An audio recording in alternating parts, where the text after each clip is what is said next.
শিক্ষা দপ্তর এমন এক নির্দেশ জারি করেছে যে পড়ুয়া, শিক্ষক ও অভিভাবক সবাইকে কয়েক সেকেন্ড চুপ করে ভেবে দেখতে হবে এটা কি সত্যি সরকারি সার্কুলার নাকি কেউ মজা করছেন।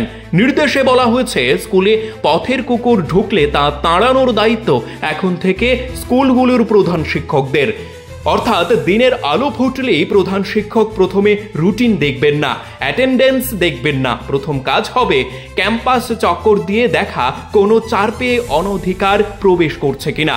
দফতরের যুক্তি, সুপ্রিম কোর্ট বলেছে পাবলিক প্লেসে কুকুর রাখা যাবে না, কিন্তু আদালতের রায়ে কোথাও কোনো লাইন, কোনো ফুটনোটেও লেখা নেই যে দেশের প্রতিটি স্কুলের প্রধান শিক্ষককে ডগ কন্ট্রোল অফিসার হিসেবে মনোনীত করতে হবে। আদালত বলেছে ফেন্সিং দিতে হবে, অবকাঠামো ঠিক করতে হবে, দরকার হলে বিশেষ কোনো ব্যবস্থা নিতে হবে, কিন্তু শিক্ষা দফতর আগেই সারাংশ লিখে ফেলেছে।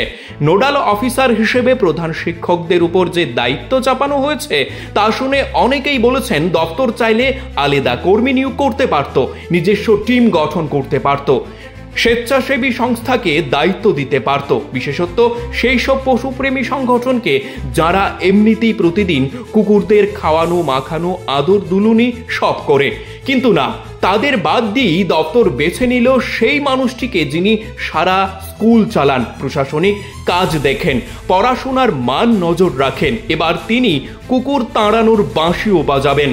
স্কুলগুলোতে ইতিমধ্যেই হাসির রোল। কেউ বলছে নূতন পদ সৃষ্টি হওয়া উচিত প্রধান শিক্ষক, কেউ বলছে এবার সম্ভবত সকালে অ্যাসেম্বলিতে জাতীয় সঙ্গীতের আগে ঘোষণা হবে আজকের কুকুর তাড়ানো সফলভাবে সম্পন্ন হয়েছে।